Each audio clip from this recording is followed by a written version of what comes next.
Hey guys, and welcome back to another episode of Poor Decisions, the true crime and wine podcast where we sip, spill, and solve some seriously twisted stories.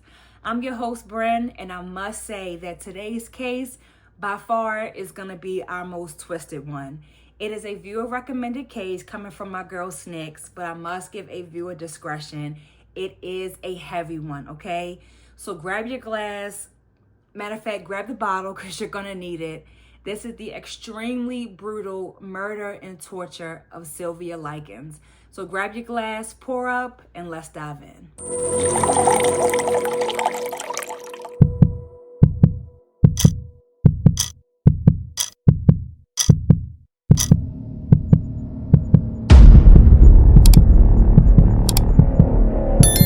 So y'all already know, before we jump into the case, we have to talk wine. So tonight's wine, we got another new one, guys. This one is the brand Paxis. This is a white blend. I've never tried this brand before at all, and it's coming recommended. So I'm excited about trying wines that we've never tasted before. Well, that I haven't. I don't know if you guys have or not. So this particular wine has flavor notes of strawberry, honeysuckle, butter, and oak. So I'm extremely excited to try this, you guys. And it has an ABV percentage of 12%. So seems like another one of those wines that's going to kind of do that for you. So let's crack it on open. And of course, I wouldn't serve it in anything else besides my Poor Decisions exclusive glass. So let's pour it on up.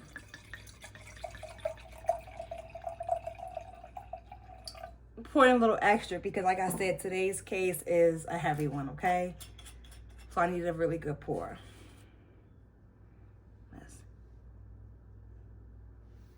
It smells like it's gonna be dry. Let's see.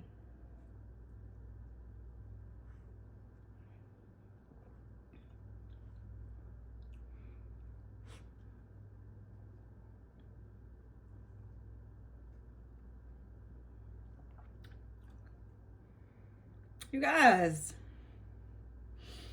I'm excited. Like, we are really on this.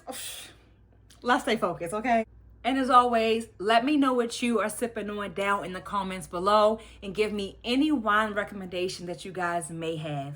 And without further ado, let's dive in. Now, I do have to give a disclaimer again and a trigger warning for tonight's episode because, again, it is a heavy one and it is going to be featuring graphic detail in relation to child abuse, torture, sexual assault, and murder, okay? So, slow and steady, but let's dive in. Sylvia Marie Likens was born on January 3rd, 1949 in Lebanon, Indiana. She was the third of 5 children born to Lester and Elizabeth, or Betty, Likens. Sylvia had 2 older siblings who were fraternal twins named Daniel and Diana, and she also had 2 younger siblings who were also fraternal twins named Jenny and Benny. Now, at the time that my story is taking place, her 2 older siblings, Daniel and Diana, are 18 years old, and the 2 youngest, Jenny and Benny, are 15, while Sylvia, right in the middle, is 16. Now, their parents, Lester and Betty, were traveling carnival workers. They would travel to different states with different carnivals, and they would set up a booth where they would sell candy and soda. And this was how they made a living to feed their family. And typically, when the parents were traveling for carnival, they would leave their children under the care of their grandparents. Now, the Likens family, they were pretty poor. And really the only time that they were bringing in money is when they were traveling for carnival. So to kind of help them out, 16-year-old Sylvia would pick up jobs babysitting to nearby neighbors to kind of help bring in some money for the family.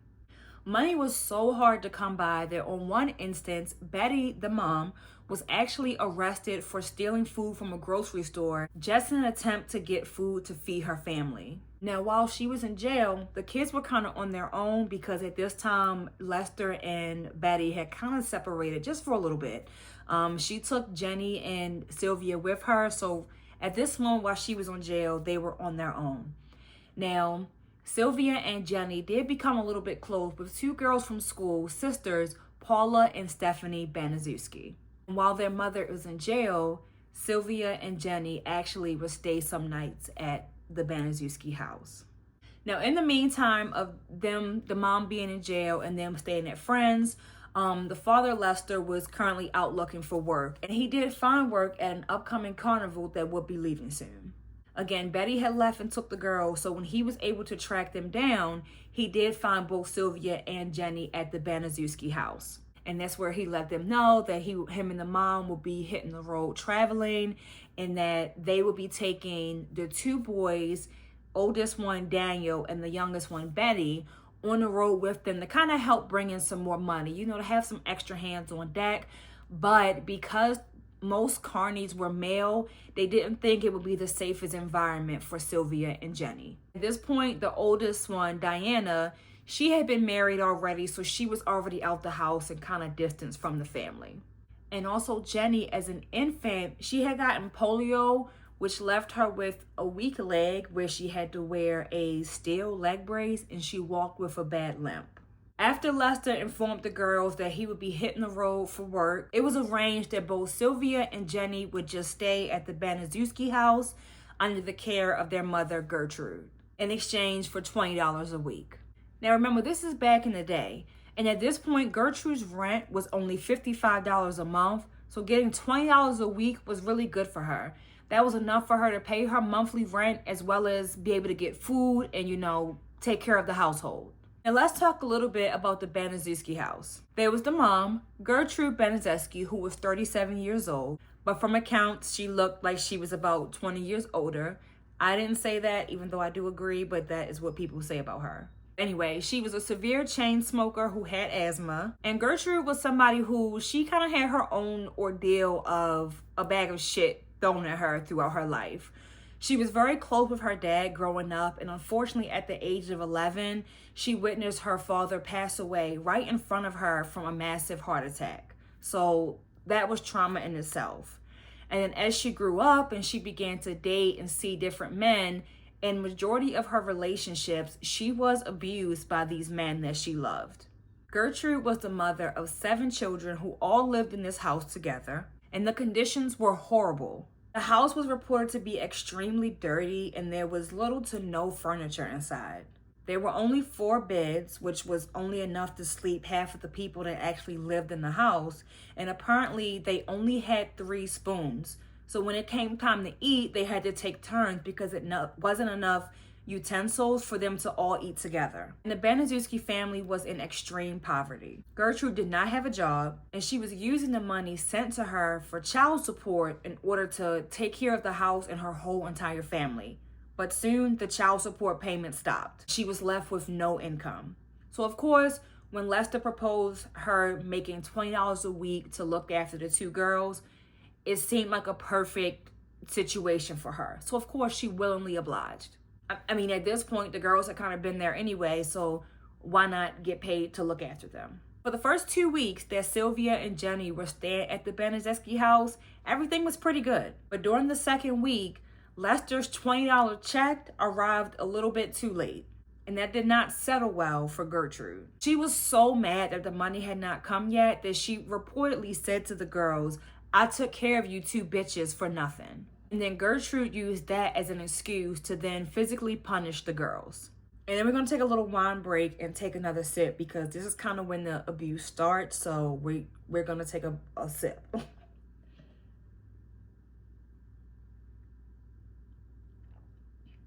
Okay, let's jump back in. So the first beating occurred when Lester's check was a little bit too late.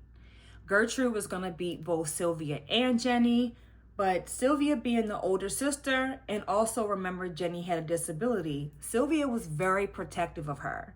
So she told Gertrude to pretty much like just leave Jenny alone and that I'll take the beating for myself and for my little sister.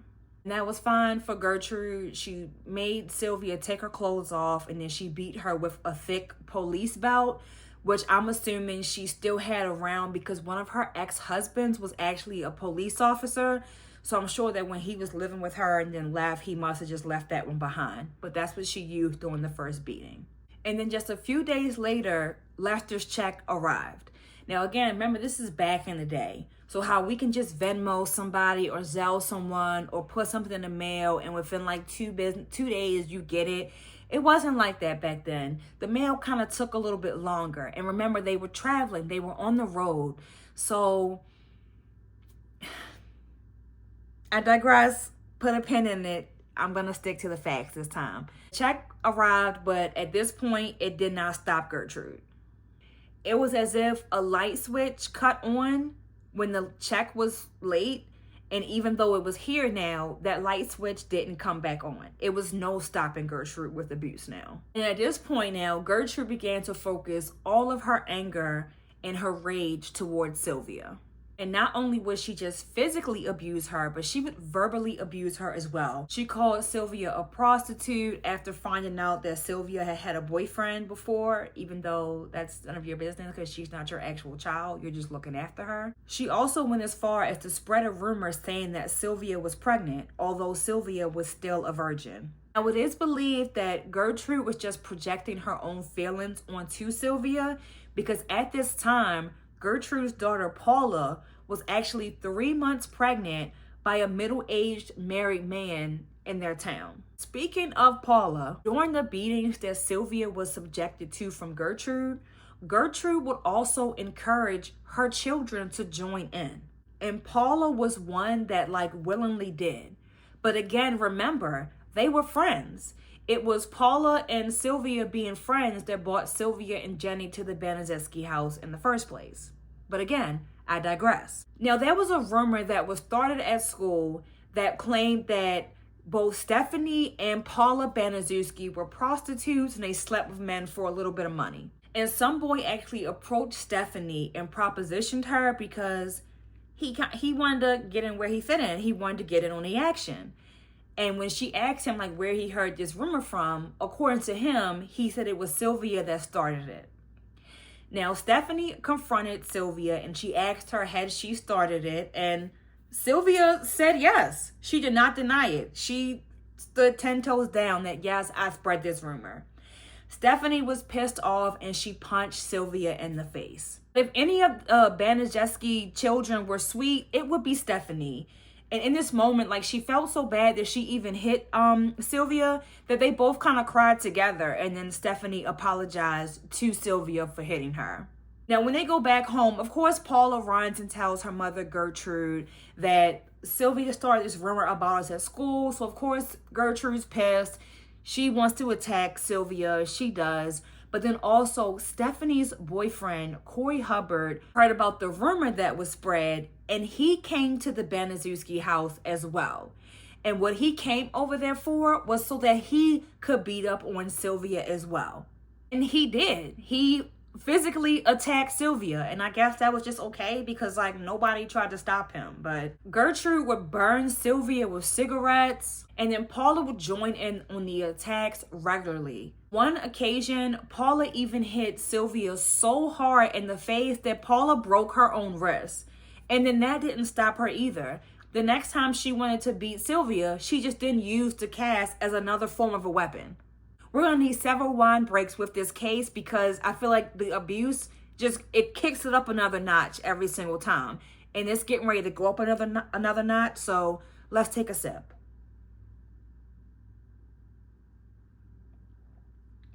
Now back to it. Now, Gertrude not only would attack Sylvia and let her children do it, she would also open the door for the neighborhood kids to come in and attack Sylvia as well. It was a fucking free-for-all. Anyone who wanted some or had an issue could just come in and take it out on Sylvia. She was a fucking rag doll. He even went as far one day to make Sylvia do a striptease and masturbate herself using a glass Coke bottle in front of neighborhood kids. And she would charge the neighborhood kids 5 cents to come and witness this. And then she would also charge them a couple little bit more cents, 7 cents maybe, if you want to get in on the attack and join the abuse. And the fucking kids, they did. They would even come over just so that they can practice their karate moves on Sylvia.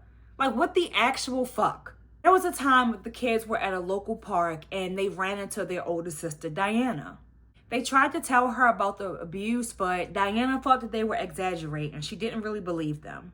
Now, however, later on, Diana did drop by to try to check things out, just to kind of see, I guess maybe it set in her a little bit longer. She kept thinking about it. So she did come by the Baniszewski house to try to check on them, but Gertrude blocked that. She would not let Diana into the house to see her sisters, and she even made up something and told Diana that she was instructed by their parents, Lester and Betty, to not allow Sylvia and Jenny to see Diana. And Diana was like, okay, and she left. Then there was another time that they ran into Diana at the park again, and at this point, I believe they were just too scared to say anything. I know that Sylvia did mention to her that she was hungry, and Diana did give her a sandwich. But when she tried to talk to like Jenny was just like, I can't talk to you, and then just left because she was fucking scared. She didn't want to get abused like how her sister was. And then one of the other fucking, I'm trying to save my language. I'm so sorry, you guys. One of the youngest Baniszewski kids was also at the park with them, and she witnessed Sylvia eating the sandwich. And of course, when they got back home, she told Gertrude. And Gertrude was pissed about that, called her a glutton, and then, of course, beat Sylvia's ass because she was fucking hungry when they weren't feeding her. So then what happened? Gertrude made a hot dog, and then they passed it around the table to all of the kids, and everyone just piled the hot dog high of any condiment or spice that you could think of. Like, they made it to where this hot dog was no longer edible. And of course, they forced Sylvia to eat it. And when you're not hungry or you don't want to eat something and you're being forced, most of the time what's going to happen? You're going to throw it up. So that's what happened. She threw up the hot dog, and then Gertrude forced her to eat her own vomit. And then at this point, they kind of began refusing to give her food. The youngest son, John Jr., said that he would give her hot soup without a spoon and would tell her that if she wanted to eat, she would have to use her hands. But it's hot, so she's taking a while. But if she took too long, then he would just take the soup back from her. Kind of like teasing and like playing in her face. Gertrude would also abuse Sylvia to the point that she would kick her in her private area repeatedly.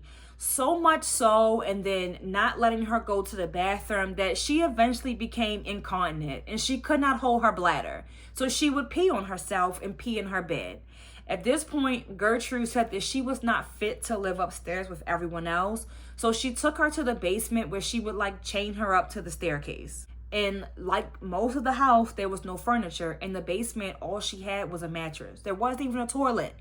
So of course, she was forced to use the bathroom just in the basement down there on the floor. Then what would happen next, of course, if she used the bathroom on the floor, then Gertrude would force her to then eat her own feces. And then she would give her a jar to urinate in, and then force her to wash the feces down by drinking her own urine. And then took it even a step further. If you think it can't get any more disgusting than this, it still does. Gertrude's youngest child was a baby, like a fucking infant. And she would even have the younger kids take the baby's diaper and take it down to Sylvia and force her to eat the baby's feces. Like, this is so inhumane. Like, it's crazy. But it's not over yet. We still got more to go. And at this point now, the abuse is happening every day, multiple times throughout the day. Like, Sylvia just cannot catch a break.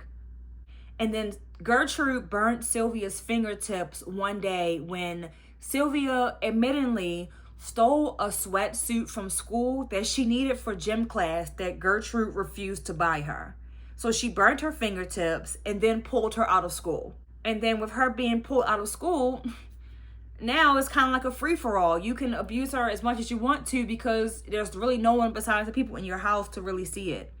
There were some occasions where Lester and Betty would come home and visit them, but the girls were too afraid to say anything to them. So they just pretended that everything was fine and everything was cool and that they were okay. I believe the last visit that they had from their parents was like 3 weeks prior to Sylvia actually passing away. Now, there was a neighboring couple who noticed that Gertrude had a lot of children in their care. And that kind of tickled their fancy because they were parents and they were actually looking for someone to babysit. So seeing that she cared for so many kids, they kind of felt good and trusting of her. Like, oh, okay, well, if she has 7 kids running around here, plus Jenny and Sylvia, that's 9 kids in her house already. She can look after my kids too. But on more than one occasion, the couple was actually like on the property of the Baniszewski house, in the house and all that, talking to Gertrude, you know, just having neighborly chit chat. And they did witness the look of Sylvia. They saw her, they described her as sometimes looking like zombie-like you could physically tell that she was being abused. And there was a particular time that she even had a black eye. And Paula bragged about, like, yeah, I did that. Like, she was so proud about it. And then there were times where they said they witnessed Paula, like, beat Sylvia up. And Gertrude would just be sitting there smoking her cigarette, looking at it, watching it. Like, she didn't tell Paula to stop. Like, we got guests over. If we're going to do this, at least stay on the low about it. Like, no. She just smiled and laughed at it. And then the couple, they didn't call anyone, they didn't do anything, they just watched it and then decided, oh, well, she's not fit to look after our kids. So, of course, they didn't have her babysit, but they didn't fucking help Sylvia either. Now, another neighbor anonymously contacted the school and reported that there was a child living in the Baniszewski house that was covered in open wounds and sores. Now, the school did send out a nurse to the house to have a look around, but when they knocked on the door, Gertrude answered and just told them that Sylvia had ran away and that she was so promiscuous and that she was prostituting herself for money and that she wasn't taking care of her hygiene, which is where these sores came from. And as a nurse, I feel like you have the knowledge and the schooling to be like, oh, you don't get sores, open wounds that way, but they were just like, okay, she's not here. You said she's promiscuous for money. Okay, well, have a good day. I'm going to leave. Everything's okay. And nothing fucking happened. Just, they took her word for it and they went about their business. And again, like I said, at this point now, like, Sylvia is completely incontinent. She cannot hold her bladder for anything. So she's just like peeing on everything. And the children would be instructed to give her baths in scalding hot water. And then after these torturous baths, Paula would then rub salt all into the open wounds all over Sylvia's body, as if you need to torture her anymore. But it just doesn't stop. I tell y'all, like, this story is so hard to tell because it's just so barbaric. It's insane. Like, I'm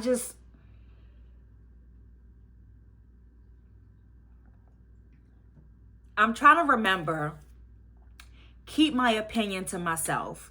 In some previous episodes, I've said, I'm not going to give you my personal opinion, and then I turn right around and give you my personal opinion.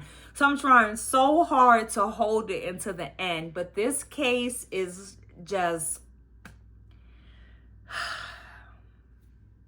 Let's keep going with the facts of the case. One day, Gertrude used a pen to write the words, "I'm a prostitute and proud of it," on Sylvia's stomach.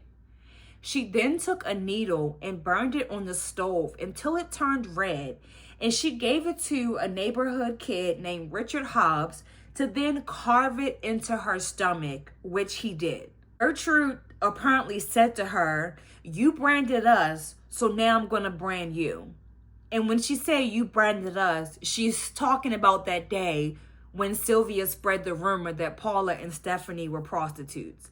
As if you spreading a verbal rumor equals to you physically being branded on your body. Let's keep going. Now, 2 of the younger children also tried to get in on this, and they took this anchor, also burned it, and they tried to carve an S on her chest, which was supposed to stand for slave, but they didn't get it right, and it ended up looking like a number 3. And then when Gertrude saw that, like, she smiled. She was proud because she hadn't actually told the 2 kids to brand her. She told Richard to. So when she just saw that, oh, her little 2 babies took it upon themselves to follow in her footsteps and just brand her on their own, it was the most inspiring thing. Oh my gosh, I'm such a proud mom. And at this point, Sylvia had become so weak, it was kind of evident that she was not going to survive this. Gertrude tried to give Sylvia crackers to eat, I guess to kind of like, let me feed you now so that you don't like die immediately right away. But Sylvia was so weak and so dehydrated that she couldn't even swallow the crackers. And then guess what? It pissed Gertrude off. So you know what she did? She beat her again. Next morning, Gertrude allowed the kids to really like clean Sylvia up, like really give her a real bath for the first time, like with soap and nice warm water, not scalding water and salt, but a real bath. You think she's having a turnover in her heart, right? No, everything is calculated. I'm guessing she could sense that, oh my God, I need to, do some damage control. So then she forced Sylvia to write a letter to her parents, pretty much taking the blame off of her so that she couldn't be responsible for anything that would happen or that has so far happened. Like, kind of like where she messed up, she had Sylvia start the letter off with, "Dear Mr. and Mrs. Likens," instead of "Dear Mom and Dad." "Dear Mr. and Mrs. Likens." And the letter consisted of things saying that, I ran away to be promiscuous. I was with these guys who paid me for sex. And after they got what they wanted, they beat me up and attacked me. Pretty much, I cost Gertrude like all this money and medical bills, money that she doesn't even have, that she can't afford. Pretty much, I'm just making her life a miserable hell. She just knew at this point it had gotten out of hand and she was just trying to cover her tracks. Now, after Sylvia finished writing the letter, they took her back to the basement. And she overheard Gertrude devising a plan that she wanted John Jr., which is the baby's son, her own sister Jenny, to blindfold Sylvia and take her to the woods and just leave her there until she died. So she tried desperately to escape because she's like, if I want to live, I have to get out of here. But at this point, she is so weak and she is clinging on to so little life that she can't escape. She can't get far before she's dragged right back. That night down in the basement, Sylvia told Jenny, "I know you don't want me to die, but I'm going to die. I can feel it." And then she apologized to Jenny. And that is just so fucking sad. Like, even when you're feeling your life leaving you, you know that you're going to die, but you're still so protective of your sister that even when you're about to die, you're apologizing to her. And I'm sure she's saying, "I'm sorry because like I can't hang on to protect you." Like, and I'm sure Sylvia was probably scared as fuck too. Not only because she felt that she was going to die, but if I die and I leave Jenny here by herself, what is going to happen to her? It's just horrible. And the very next day, on October 25th, 1965, Sylvia tried one last time to escape, but again, she couldn't get far. She only made it to the bottom of the steps. Gertrude then again tried to feed her crackers and milk, but again, Sylvia could not take it down. And that pissed Gertrude off yet again, where she then grabbed a curtain rod and then began to beat Sylvia. Like, just imagine, you have torn this girl apart so much that now she's breaking down, physically succumbing to the abuse and the torture that you have given to her. And now you're mad at her because she's breaking down to it. Anyway, after she beat her with the curtain rod, she took her back down to the basement. And that night, Sylvia made a final attempt to stay alive and to save herself. She took the base of a shovel and she began just banging it into the bottom of the floor and on the walls of the basement and screaming as loud as she could, hoping that she would alert neighbors and someone would call for help. And it just seemed like no one heard it. But someone did hear it. A neighbor later told police that she heard the screams and the commotion coming from the basement of the Baniszewski house until 3 o'clock in the morning, but she didn't think to call for help. Like, what? You hear screaming, you hear banging until 3 o'clock in the morning, and you don't call for help. Okay. I guess the level of let me mind my business was like on a very high scale level back in the day. I just don't see that happening now. As many noise complaints as you get for any little bit of noise, someone screaming and banging until 3 o'clock in the morning, I can't wrap my mind around that, but I guess it's because I'm not meant to. Back to the case. And on October 26, 1965, Sylvia was so out of it that she could barely speak and she could no longer form sentences. Paula asked Sylvia to recite the alphabet, but she couldn't even get past the 4th letter. And then when she couldn't, Paula just threatened her that if she didn't finish it, she would beat her. But Sylvia physically could not do it. She was delirious. She could not remember. She was literally wasting away. Later that night, Stephanie could tell that Sylvia was just not doing okay, and she tried her best to try to give her some comfort. Sylvia's last words were, "I wish Daddy were here." And then she asked Stephanie to take her home before she stopped breathing and lost consciousness. Stephanie then tried to wake her up. She tried to give her mouth to mouth to kind of get her back. But even in her dying moments, like, Gertrude would just not let her be. Gertrude believed that she was faking it, and she was repeating it, just like, get up, she's faking it. And then she was still beating Sylvia as she was dying.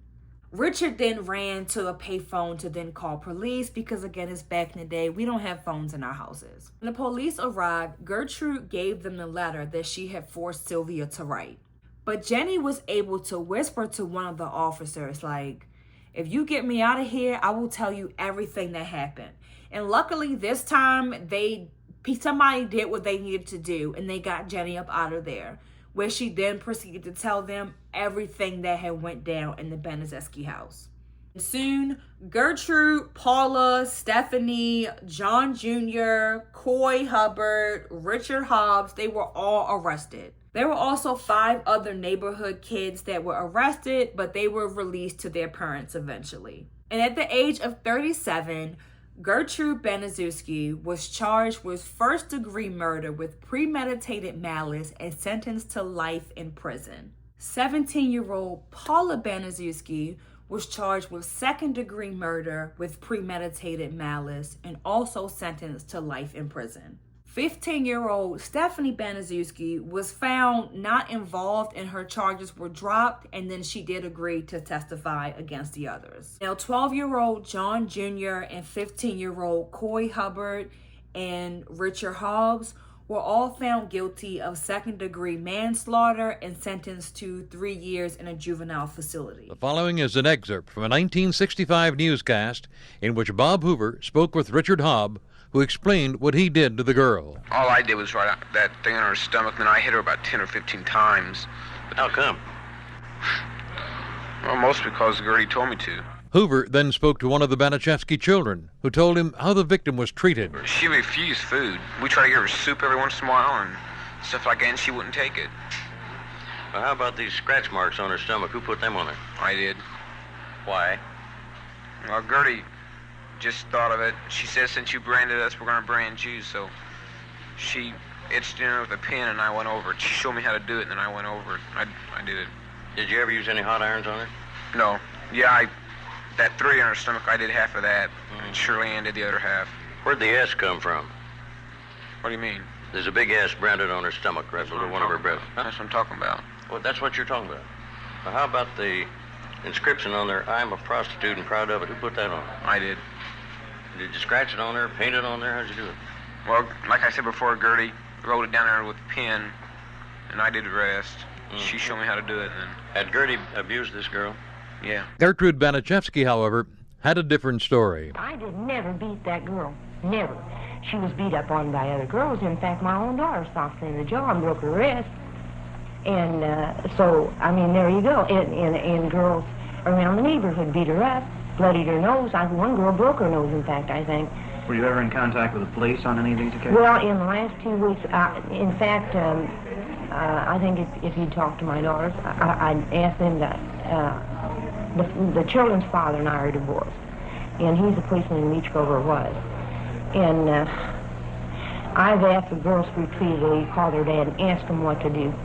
And in fact, I asked Jenny, I said, Jenny, and I told Sylvia, I said, Sylvia, I'm going to have to call the police or somebody because I can't have the responsibility. But the police were called only one time, and according to Hobb, Well, I'll come in and about, she come up from the basement, and we noticed she's cold and everything, so we carried her upstairs, give her a warm bath and artificial respiration.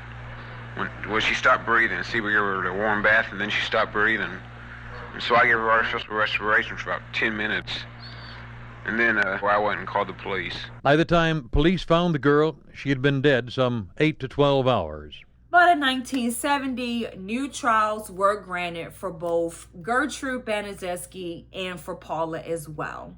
And at the new trial, Paula pled guilty to voluntary manslaughter and was given 2 to 20 years. And somehow, after 2 unsuccessful escape attempts, in 1972, she was released, serving only 3 years.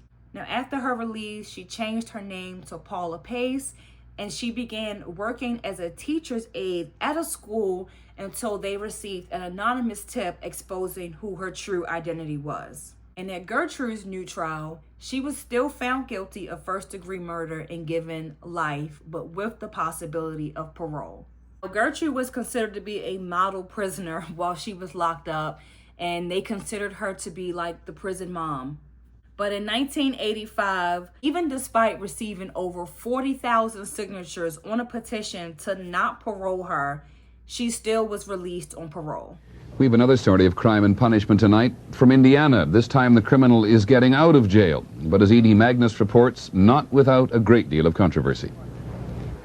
Under heavy security, convicted murderess Gertrude Baniszewski appeared before the Indiana Parole Board and asked to be released from prison after 20 years behind bars. I'm just asking for mercy, nothing else. Baniszewski was convicted of the 1965 brutal torture and slaying of a neighbor's child, 16-year-old Sylvia Likens. The girl was bludgeoned, scalded, tattooed, and starved by Baniszewski and her children while she lived in their home. Baniszewski was sent to prison for life. Baniszewski's request for an early parole from prison outraged victims' rights groups throughout the community, who said she should never have a second chance. But in September, the parole board voted to give her that chance. Then protesters collected 40,000 signatures objecting to her release and staged a memorial funeral procession to Sylvia Likens' grave. The wave of protest persuaded a judge to vacate the earlier parole decision and order today's extraordinary hearing before the public. If you turn Gertrude Baniszewski loose, you might as well put me in prison, because I would be in prison in my own home, afraid to go anywhere by myself again. Baniszewski told the parole board she's a born-again Christian. She burst into tears when asked to talk about her crime. I can't do it, and I'm sorry. That's all I can say. And I ask him to forgive me. That's all I can tell you. Once again, the board voted 3-2 to let Baniszewski go. The bottom line, you cannot bring someone who is dead and gone back to life. And I wouldn't be a member of this board if I didn't believe people could change. Baniszewski will be released soon, as she already has a place to stay, a new job, and a new identity, so she can try to lead a normal life. E.D. Magnus, ABC News, Indianapolis. Gertrude then changed her name to Nadine Van Fossen, which was her middle name and her maiden name, and she then moved to Iowa. However, after 5 years of being released, she did die from lung cancer. Now, John Jr. also went on to change his name to John Blake, and then he became a minister who would counsel to kids whose parents were undergoing divorce. Richard Hobbs also became a chain smoker, and then he died of lung cancer at the age of 21. And Coy Hubbard, he just couldn't stop committing crimes. He committed multiple crimes and was just in and out of jail. So... and there we have it. That is all of the sick and twisted facts and details behind the case of Sylvia Likens. Let's drink to it, okay? Before we even think about a case discussion, I almost want to pour one out for her. Let's take a sip for Sylvia. Our case discussion questions are pretty simple and cut to. The first one is, do you think that it was okay for Gertrude to be paroled? In my personal opinion, no. I don't care how many people on a parole board say, yes, She's a model prisoner. She's found Jesus. She's turned her life around. Based upon the crimes that you've done, absolutely not. And for that person on the parole board, you saw the video that said that I believe that because you can't bring someone back from dead, but people can change. And it's for that reason exactly. You cannot bring Sylvia back from the dead because Gertrude killed her. You killed this girl and she cannot come back from the dead. So therefore, you shouldn't be able to come back from jail. Sit your ass in there, do every single day for the rest of your life, and think about what you've done. Point blank period is how I feel about that one. Let me know your comments below.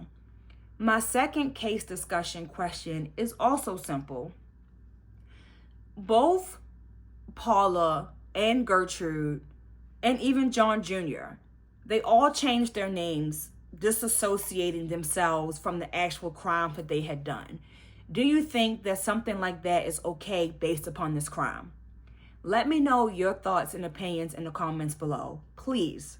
Because in my personal opinion, I don't think they should be allowed to. Maybe based upon the type of crime that you've done, but something like this where you've literally tortured and killed a child to death, like, no.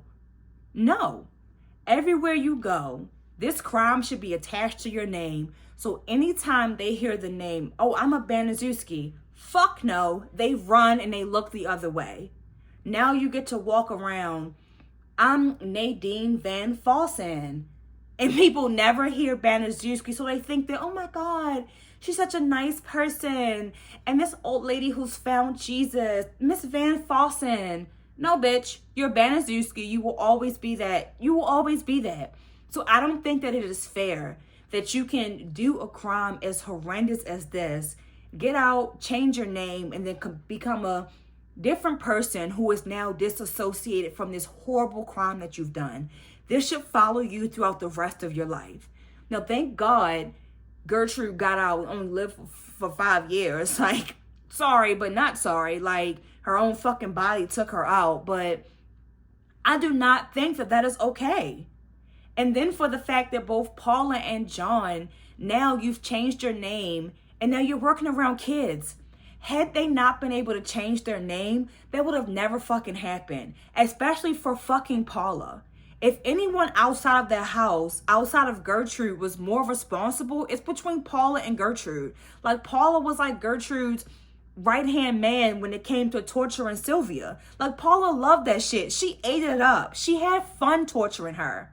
Like, you're just as responsible. And for you to get out, change your name, and now you're working at a school with fucking children?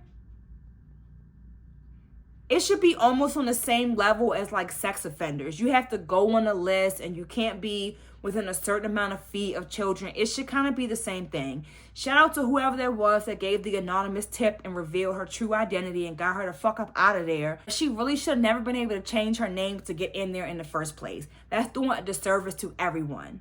Like, she just fucking moved, hop states, changed her name. Now she's a completely different person. Fuck no.